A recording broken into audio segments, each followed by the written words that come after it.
Welcome back, everyone. Thank you for listening in this week to the show. As most of y'all know, I began studying Kabbalah last year, and since then I've been more intentional about what content I am consuming on a daily basis, and I've really cut down on the podcasts that I've been taking in, except for weekly energy boost every single Monday. And I'm over the moon honored to have the host of Weekly Energy Boost on You Do Woo today, Elisheva. We are so grateful to have you on the show. Thank you so much for being here. I'm I am super so happy excited. to be here. I'm so excited to talk to you. Most everyone listening knows I talk about you and David Guillaume quite a bit as being my Kabbalah mentors. Please tell us a little bit about you and how you became a Kabbalah teacher. Well, I am a Los Angeles native, and I think Los Angeles has always been known to be open-minded. Everything is available. There's no shortage of spiritual bookstores and psychics and all kinds of opportunities if you're looking to experience or explore the alternative. And my parents, when I was a kid, were ahead of their game and searching, and I took them to Venice Beach one day, and they came across people giving out flyers and books for a Kabbalah seminar, and that was it. Hook, line, and sinker. That Mm. became their spiritual home. They were smart enough not to push me too hard, but when I needed answers, I knew where to get those answers. And I knew even before I graduated college that this is what I wanted to do with my life. Sorry, before I graduated high school. Oh, wow. So I dedicated my college experience to getting what I could get from a university that would support me in teaching and sharing Kabbalah and educating people. And 30 years later, here we are. I love that. I know I found out about Kabbalah, I believe, on my 40th birthday last year, Wow. which is a blessing as well. There's been a lot of shifts turning 40, but so much of me is like, oh my goodness, I wish I would have learned about this at 20 years old or even before. It would have, you know, people who are blessed to have learned about the technology of Kabbalah early on. I don't know. It seems like it helps you make much more sense of your life in a very logical way, but you can make it as spiritual as you want to, just getting closer to your higher self and the creator. So that's beautiful. I have a daughter, she's 4.5, and we're not going to push anything on her, but I definitely pray that she, grows up learning about the about Kabbalah because from a young age, because it's going to make a difference in her life. Okay. One huge topic that many of my clients, those who also practice Kabbalah, bring to me in our Zooms together is the idea of bread of shame. Can you explain this idea for our listeners who haven't yet taken the Kabbalah 1 course yet? By the way, I'm going to put the link for Kabbalah in our show notes so that if you haven't yet taken Kabbalah 1, I highly, highly recommend it. It's fabulous. It'll help make sense of all these things. But will you explain bread of shame for us, please? Sure. Um, Bread of shame is the experience of not having earned energy, earned a blessing, earned what we call in Kabbalah light, which is the force of all goodness, all the flavors of fulfillment, anything good. Kabbalah teaches that a big part of the purpose of coming to the world is the removal of bread of shame from previous lifetimes and from creation. Basically, a big part of why we're here is because we received limitless fulfillment without making an effort for it. So that shows up a lot in our lives. I think it's the easiest way to understand it is when you look at children, right? Your kid can be pulling on your shirt tail and saying, "Mom, can I have another lollipop? Mom, can I have another lollipop?" over and over and over again. You can give that lollipop to her, but have you helped her? Is that a good thing? Were you kind? Were you sharing? Were you generous? Or would the generous thing be to say no, right? We see lots of spoiled kids, kids who don't have the opportunity to earn, to create, to be the captains of their own ship. And the result is resentment, hostility, brattiness, a lot of anger. And I think more than ever in this up and coming generation, you see people cutting their parents off, Hmm. not because their parents weren't kind and loving and generous, but maybe they were too kind and too loving and too generous, and therefore their kids didn't have the opportunity to be the creators of their own reality. Yeah. Yeah. That makes total sense. It's interesting. We, with our 4.5-year-old daughter, we just started the idea of chores and earning quarters and things like that. And it's weirdly made the tantrums a little less. It's very interesting because like those seemingly don't really have to do with each other, emotional tantrums and all of that kind of stuff, and then earning money through making your bed or cleaning up or whatever. But since we've been doing that over the past few weeks, it's been a little bit more peaceful in the house. So maybe she's, Oh, yeah, it's a way for her to see how powerful she is and yeah, how she can create, um, she can make a difference. I think that yeah. that's one of the things that not only kids, by the way, when we're adults and we think we're under the false pretense that we just want things to come to us. We want a life hack. We want the easy way out. We want overnight shipping. We want Hmm. all the quick fixes when truly our greatest fulfillment comes from exerting effort. Hmm. And effort is not about sweat. It's not about, my muscles ache. It's relative to the individual. So whatever is an effort for you is going to remove bread of shame and give you that sense of ownership, that sense of earnership and creatorship that is so intrinsic to fulfillment as a human being. Yeah. I think for the first couple of decades of my life out in the working world, I almost got to the level of being a workaholic where it was just like beyond 8 hours a day and just going and keeping going and feeling like I was never doing enough. And it's interesting because learning about bread of shame, it's like that's not the energy. Lately, the past several months that I've been practicing Kabbalah, it's like the spiritual work is more where I need to be doing the earning, not putting more hours in at my job. It's like, okay, being less reactive with my husband and my daughter, doing things that are against my nature, not being lazy, cleaning up the sink when I just want to leave it there till the next morning, just like little things. It's not that I need to book more podcast interviews and prove myself that way and earn whatever thing I'm looking for that way. And it's different for everybody. I think some people, it might be doing a little bit more physical effort in their job if that's against their nature. For me, it's much more of the spiritual work, which has been fun, real fun. Quick question having to do with that. How do we clear past bread of shame? I literally had one of my clients ask about this 30 minutes ago on a Zoom. If we were given something that we didn't earn in the past, say it was a gift or an amount of money, how do we clear that up now? That's a great question. And I get it all the time as well. Um, the thing about energy is that it's not relegated by time. So even though in the human world we use time to measure and predict events and outcomes and schedules and whatnot, in the metaphysical realm, time doesn't exist. So if you were given a gift, monetary, an object, even sometimes, I don't know if you felt this, but sometimes you have the opportunity to spend time with someone and you feel it's so valuable. There's nothing you could do to Mhm. possibly deserve or earn the time you had with them. You are always in a position to earn. So it doesn't matter if it's past, present, or future. If you are making your spiritual effort and your intention is to clear any bread of shame, and bread of shame really is just unearned energy. Mhm. So the process of earning, making that effort, stretching yourself, going against your nature is going to be removing bread of shame from lifetimes ago. So that it's almost like our only focus needs to be earning, making the effort, initiating and creating, knowing that whatever we're doing, it's not about, me and the person who gave me the money or the gift. It's between me and the universe.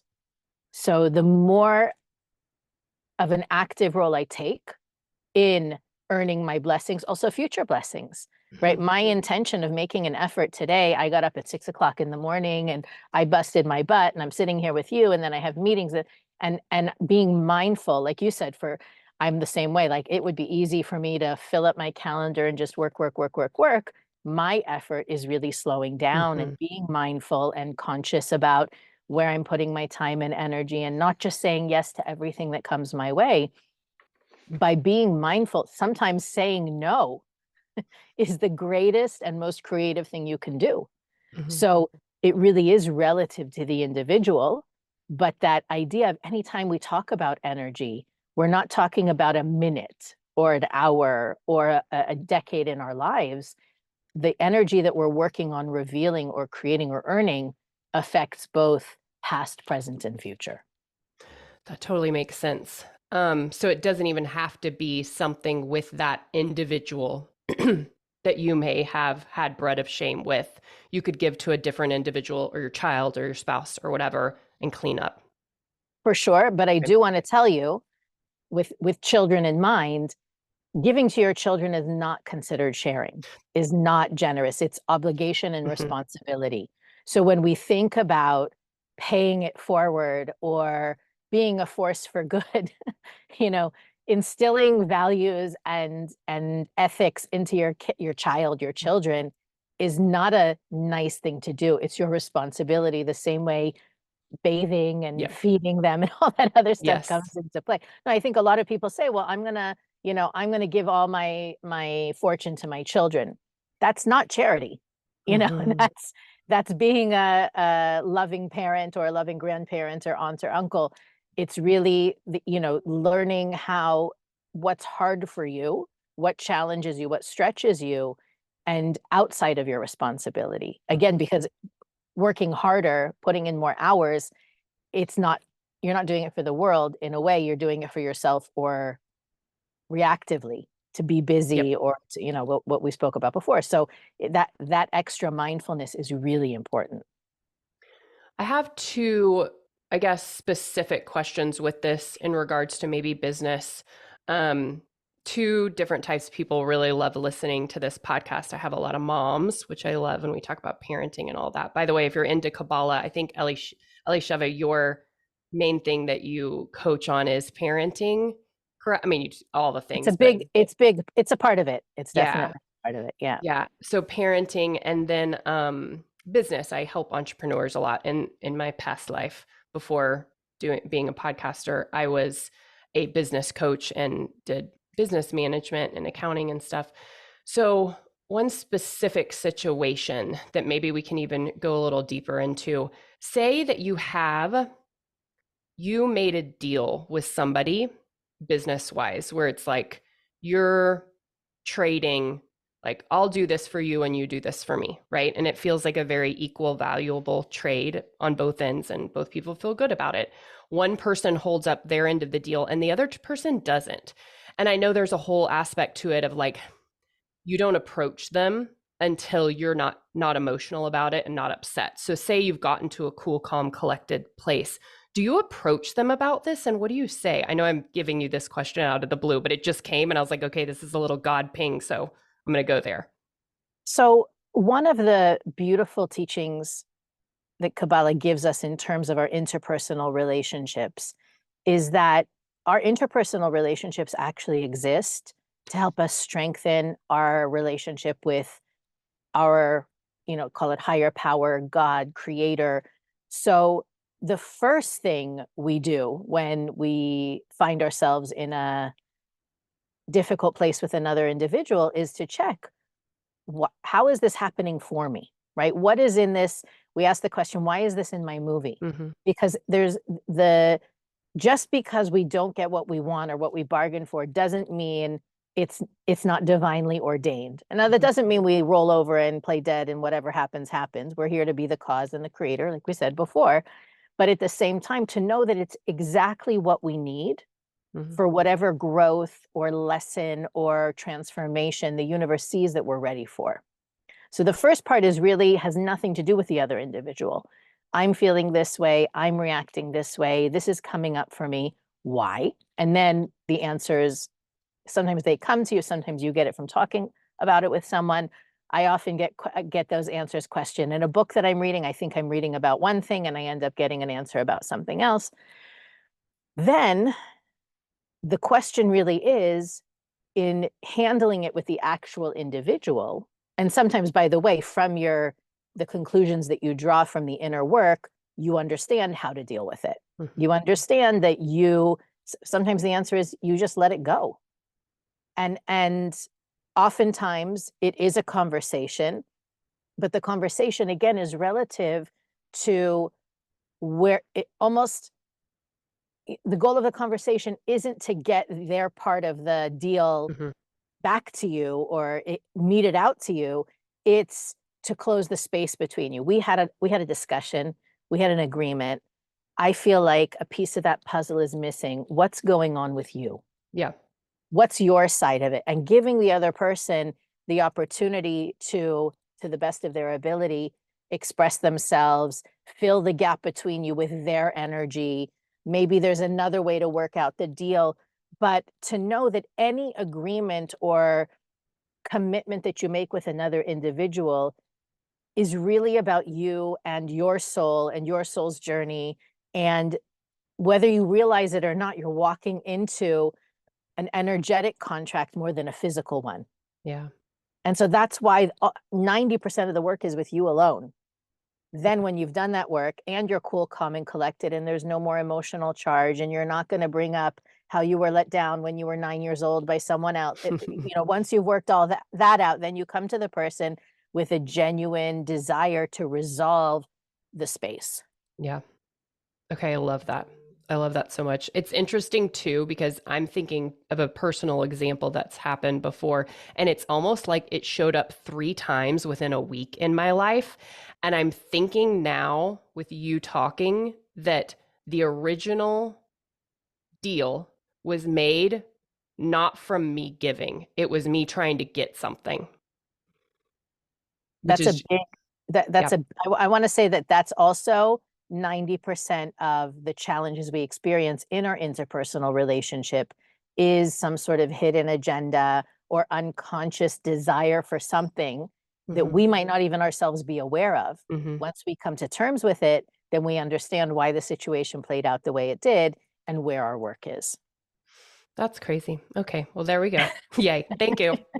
Many entrepreneurs listen to the show, and I know this can be applied to business even deeper. In the past, I do human design readings, and when my calendar got a little too full for me, I increased my prices quite a bit. And the only free offering I had was this podcast. And I do think I probably did this a little too intensely rather than gradually. And this was pre Kabbalah, and I definitely didn't check in with myself of as like what's the correct price. I sort of like 2x'd it right away, just reactionary because I was so overwhelmed and had too much on my calendar. So first of all, it was a reactive action, which is a problem in the first place. But I do think this might have induced spread of shame because I was charging so much, delivering a lot of value, but maybe deep down or subconsciously, I didn't know if the value equaled the money exchange. And I think I should have gradually increased my prices instead of suddenly. Is this an example of bread of shame? I don't think so. Okay. I don't think so. In Kabbalah, we learn that money is also energy. Okay. It's simply a currency of energy. It's one of the only forms of energy that we have a measurement tool for. Mm-hmm. So you can't ask a client for, I don't know what metric we could use. Let's say you spend 2 hours with them, but behind the 2 hours, you put in time and love and energy and your essence. How can you put a value on that? Mm-hmm. Right? And even relative to another individual, is your hour energetically worth the same amount as an hour from me, from anybody else? So my the guidance that I've received over the years from my teachers and mentors is bread of shame is really never between you and another individual, right? You are there to provide the opportunity to bring your value. And without giving the other person the opportunity to own and earn what they get from you, right? No free lunch. We all Mhm. we all love a free lunch until the third or fourth or fifth time out, and then you're like resentful and angry and like, what is this? Am I Mm. a charity case, right? So I don't think it's connected to bread of shame. My sense is that the insecurity or the hesitation, the reason you don't feel good about it is more because it was reactive Mhm. and wasn't as mindful as it could have been, which, that was who you were then. You did your best with the tools and the wisdom that you had. And I believe when you up your ask, you do increase your value. I Mhm. don't think you stay that when you give your energy or your frequency of value, that changes things whether you feel it or think it or not. So normally, or let's say if we were doing this as a goal, like let's say you and I were talking and you wanted by 6 months from now to bring your rate up to whatever it is, you would already begin now increasing the value of what you Mm. provide. Yes. The one of the another really beautiful teaching from Kabbalah is that the fulfillment exists before the desire. The reason you have a desire to increase your ask is because the value you're providing is enriching. Mm. And you need to match those energies. You want the other person to match the input and the output. Oh. So I think it just feels awkward because it was, I don't want to say impulsive, but it was Mhm. like reactionary. Yeah. The bread of shame is less the issue because you're both putting forth effort, and it's not up to you how much effort the other person puts in. I believe a lot of it when it comes to coaching and learning is, what does the other person do with what you've given them? Yeah. That's another way that they earn what you give. Yeah. I love that so much. Okay, yes. That's one of my main things to learn in this lifetime, I think, is to be a little less impulsive and to be slower with my decision making and actions and all of that kind of stuff. My favorite word is deliberate. All is Deliberate. to be deliberate. That Deliberate. you might move quickly sometimes, but Hmm. it's still deliberate. Yeah, totally. My last question for you is whenever I was first introduced to Kabbalah and dove in, I and maybe this was part of it too. I went through Kabbalah 1 pretty fast, and it was right after my birthday. Um, it was an interesting time, turning 40 and all of that kind of stuff. I was so hard on myself. In Kabbalah, they have a term called tikkun. And so these are the things that you have to clean up from this lifetime and past lifetimes, and you get to slowly work through them. And I think I tried to clean everything up all at once. Like I was like noticing 10 things that were issues with me and just trying to do them all at once. How do you guide people with choosing what one thing, like to go a little slower and to work on something one at a time and to give themselves grace? Because that happens a lot, I think, with people going through Kabbalah when they're like, oh my God, I have so many things wrong with me. Let me just clean it up all together so that I can, receive the light and I can have a cleaner vessel and a larger vessel. And I'm a high achieving woman. And that's something I'm deconditioning from, that I don't have to be perfect and do everything all at once and do all the things. But how do you guide people through that? So tikkun is a lifetime of work. What we commit to transform in one lifetime, what we commit to share in a singular lifetime, is a lifetime of work. It's not 3 years of work and then we get to Mm-hmm. sit on the couch the rest of the time. It's also important to remember that that transformation reveals the greatest light of your soul that you can, of any other work. Tikkun literally is the way that our soul radiates the brightest. So just knowing that it's not about getting to the finish line and then taking a sabbatical, but it's literally every day in every way. I tell people the maximum you can focus on, maximum, is 3 Mm-hmm. at a time. Inevitably, at least 2 of the 3 are going to be related anyway. Mm-hmm. And chances are they have a shared root. So, for example, if somebody says, well, I'm working on entitlement, I'm working on anger, and I'm working on laziness. Well, as a Kabbalah teacher, that's one package that shows up in different ways with different relationships or in different arenas of life. So you may feel entitled at home, angry at work, and lazy when it comes to taking care of yourself and your health and personal spiritual growth. But it's all got the same root. Mm-hmm. So one of the beautiful, I keep on sharing all these my favorite nuggets, but spiritual work is really like peeling an onion. So I would say maybe even work on the anger first, which again, it's not one and done. You're not going to push it for 3 weeks and then you're never going to be angry again. Mm-hmm. It is how I think working on your tikkun really involves being as mindful and observant as you can. Observation is one of the most important things that important skills that you can have to be able to watch yourself going through experiences and saying, wow, that's interesting. Look at me. Look at what I just said. Look at what I wanted to say. And understanding that I can choose. That's the first thing we teach in Kabbalah is the power of pause, pausing and choosing how you respond. Sometimes the most powerful response is no response at all, but only if you're choosing it, not if your default is shutting down Mm-hmm. and shutting everyone out. So it really is um, it's important that when we look at our life's work, and we're going to be the most important project of our life, the longest lasting project and the most important one, to really take those baby steps. Also, because if you try to knock all the pins down at once and you don't, it's deflating. Mm-hmm. And real significant growth is a series of small but consistent changes. Mm-hmm. Consistency and those small wins, those small steps, right? You're not going to lose 40 pounds by having one big salad. You've got to have fresh fruits and vegetables every single day, and then you will start to see and feel changes. So it's the same idea that that gradual but consistent effort and awareness is one day you turn around and you're like, wow, who was that person? Mm-hmm. I don't even recognize myself